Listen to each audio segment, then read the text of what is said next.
வாழ்க்கையில் சில முடிவுகள் நம்மை உடைக்கலாம். ஆனால் அதே வாழ்க்கை மீண்டும் எழுவதற்கும் ஒரு வாய்ப்பு கொடுக்கும். கடந்த காலத்தை மாற்ற முடியாது. ஆனால் தைரியம் இருந்தால் எதிர்காலத்தை நிச்சயம் மாற்ற முடியும். அனைவருக்கும் வணக்கம். இது உங்கள் ஹனி வாய்ஸ். வாங்க கதைக்குள்ள போகலாம். மழை பெய்து கொண்டிருக்கிறது. ஜன்னல் அருகில் நின்று வெளியே பார்த்து கொண்டிருக்கிறாள் நந்தினி. கண்களில் கண்ணீர். தங்கை வர்ஷினி அவளை கவனிக்கிறார். அக்கா, ஏன் இவ்வளவு நேரமா அமைதியா இருக்க? என்ன ஆச்சு? நந்தினி சிறிய புன்னகையுடன், சில காயங்களுக்கு மருந்து கிடைக்கும், ஆனால் சில நினைவுகளுக்கு மருந்தே கிடையாது வர்ஷினி. அக்கா, என்ன ஆச்சு? எப்போ பார்த்தாலும் எங்கோ தொலைஞ்ச மாதிரி இருக்க. என்ன வழி அக்கா? வர்ஷினி, சில காயங்கள் காலம் கடந்தாலும் மாறாது. இன்று உனக்கு ஒரு கதை சொல்கிறேன். அது கதை இல்லை, என்னோட வாழ்க்கை. கதையா? சரி சொல்லு. வர்ஷினி, நம்ம பக்கத்து வீட்டில் ரகு இருந்தாரல்ல? ஆமாம் அக்கா, இப்போ மும்பையில் செட்டில் ஆகிட்டார் அவர். அக்கா, ரகு உன்னோட பெஸ்ட் ஃப்ரெண்ட் தானே? ஆமாம் வர்ஷினி, ஆனால் காலம் போக போக எங்களுக்குள் காதல் மலர்ந்தது. ரகு பெரிய பணக்காரர் இல்லை. மாதம் 30,000 ரூபாய் சம்பளம், சிறிய வீடு, அம்மா இல்லை. எம்சிஏ படிச்சிருந்தாரு. ஆனால் அவருடைய மனசு இந்த உலகத்தை விட பெரியது. ஒரு நாள் என்னிடம் சொன்னேன், நந்தினி, இப்போ என்னால் உனக்கு ஆடம்பரமான வாழ்க்கை கொடுக்க முடியாது, ஆனால் என் உழைப்பை உனக்கு வாக்குறுதி தரேன். உன் கண்ணீருக்கு காரணமாக நான் இருக்க மாட்டேன். அந்த வார்த்தைகளை கேட்டபோது என் மனசு இவர் தான் என் வாழ்க்கைன்னு சொல்லிச்சு. ஆனால் நம்ம அம்மாவுக்கு இந்த காதல் பிடிக்கலை. காதல் வயிறை நிரப்பாது. சொந்த வீடு இருக்கணும், வசதி இருக்கணும், நாளைக்கு கஷ்டப்படக்கூடாது. அதுதான் அவங்க சொன்னது. அவங்க என்னை கஷ்டப்பட விடக்கூடாதுன்னு நினச்சாங்க. நானும் அவர்களை எதிர்த்து பேச தைரியம் இல்லாமல் ரகுவின் கையை விட்டுட்டேன்.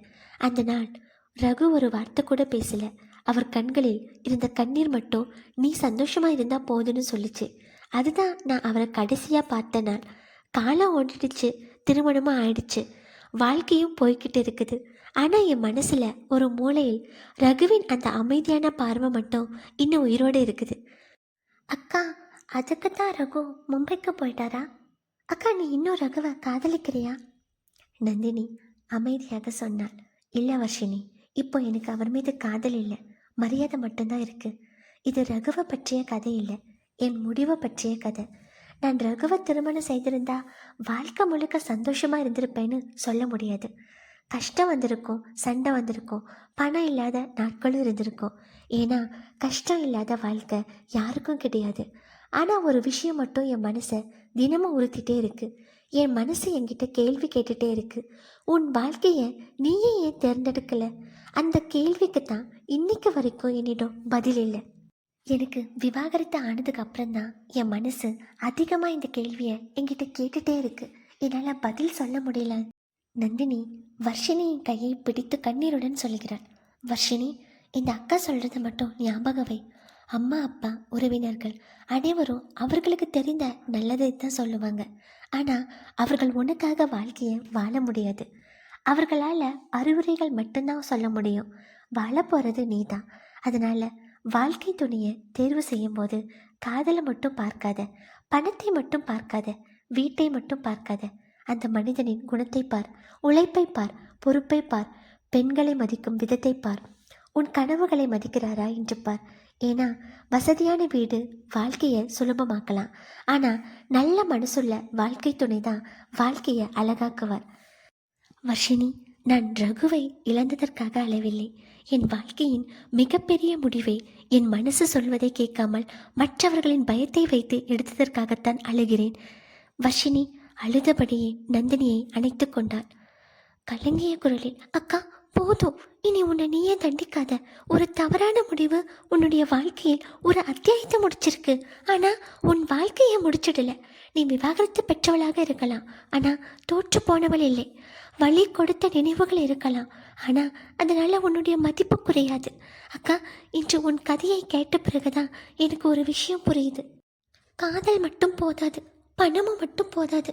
ஒரு நல்ல திருமணத்துக்கு அன்பு, மரியாதை, பொறுப்பு, நம்பிக்கை, ஒருத்தருக்கொருவர் துணையாக நிற்கும் மனசு, இவை எல்லாம் தான் வேண்டும்.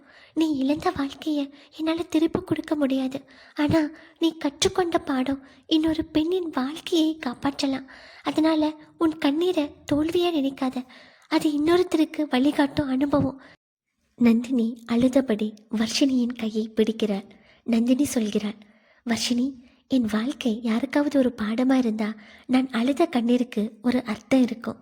ஏன்னா ஒரு திருமணம் ஒரு நாள் நடக்கும் நிகழ்ச்சி, ஆனால் அதன் விளைவு வாழ்நாள் முழுவதும் நம்மளோடு பயணிக்கும். நந்தினி கண்ணீரை துடைத்து கொண்டு, நான் இழந்த வாழ்க்கையை நினைத்து அழுதது போதும் சிரித்தபடி, வர்ஷினி, நான் ஆஸ்திரேலியா போகிறதுக்கு முன்னாடி இந்த கதையை உன்கிட்ட சொல்லணும்னு தோணுச்சு. என் வழியை உன்கிட்ட இறக்கி வைக்க இல்லை, என் அனுபவத்தை உனக்கு ஒரு பாடமாக விட்டுட்டு போக. நான் இழந்த வாழ்க்கை திரும்ப வராது, ஆனால் நந்தினி மட்டும் திரும்ப வந்துட்டா. பல வருடங்களாக மற்றவர்களுக்காக வாழ்ந்தேன், இனி எனக்காக வாழ போகிறேன்.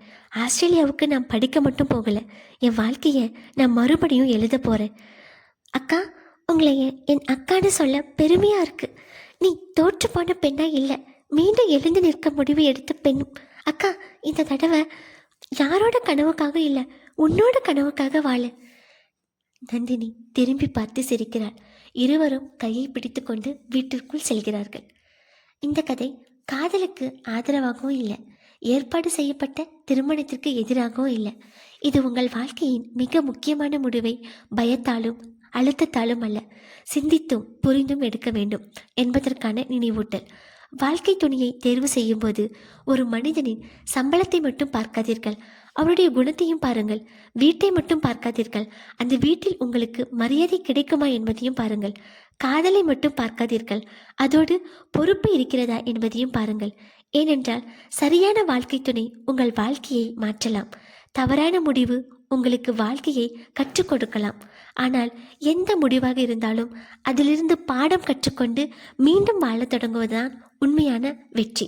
இந்த கதை உங்களுக்கு பிடிச்சிருந்தா சப்ஸ்கிரைப் பண்ணுங்க. உங்கள் ஒரு சப்ஸ்கிரைப் இன்னும் பல மனதை தொடும் கதைகளை சொல்ல எனக்கு ஊக்கமாக இருக்கும். நன்றி. சந்திப்போம், சிந்திப்போம், வாழ்க்கையை மாற்றுவோம். Bye bye.